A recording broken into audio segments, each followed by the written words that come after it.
আন্দোলনকে সুসংগঠিত করেছিলেন, নেতৃত্ব দিয়েছেন। হাসিনা পালিয়ে গিয়েছে আর তিনি বাংলাদেশকে মুক্ত করে ফিরে এসেছেন প্রিয় জন্মভূমিতে।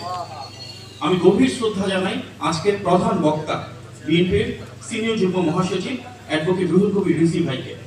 স্বৈরাচার এরশাদ বিরোধী আন্দোলন থেকে শুরু করে আমরা যদি দেখি বাংলাদেশের প্রতিটি আন্দোলনে, গণতন্ত্র প্রতিষ্ঠার প্রতিটি ক্ষণে তিনি ছিলেন রাজপথের লড়াকু, অকুত ভয় কাণ্ডারী।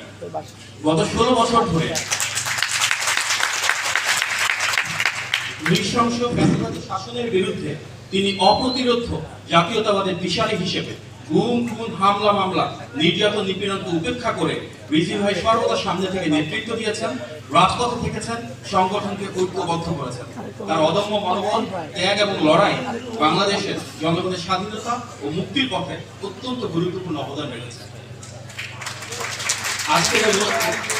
আজকের অনুষ্ঠানে উপস্থিত আমার সেই শ্রদ্ধাভাজন ভাইদের প্রতি গভীর সম্মান ও কৃতজ্ঞতা জানাই বিএনপি যুগ্ম মহাসচিব হাবিব নবীন খান সোহেল ভাই,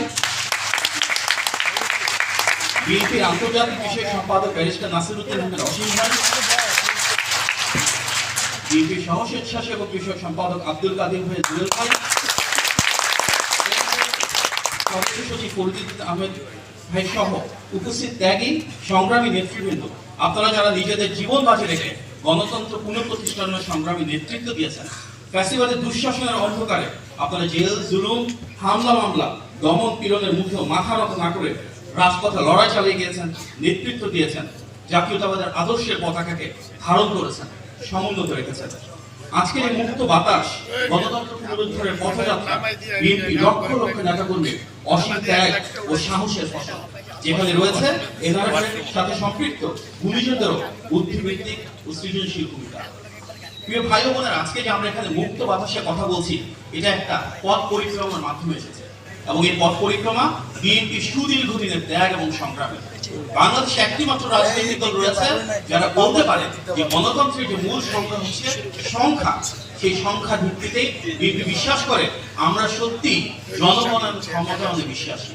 আমরা যদি দেখি গত 16 বছরে সবচেয়ে বেশি গুম খুন হামলা এবং মামলার শিকার হয়েছে যে রাজনৈতিক দলটি, যে রাজনৈতিক দলের সমর্থনে সবচেয়ে বেশি সমর্থক কর্মী এবং নেতা রাজপথে নেমে এসেছিল, সেটা বিএনপি।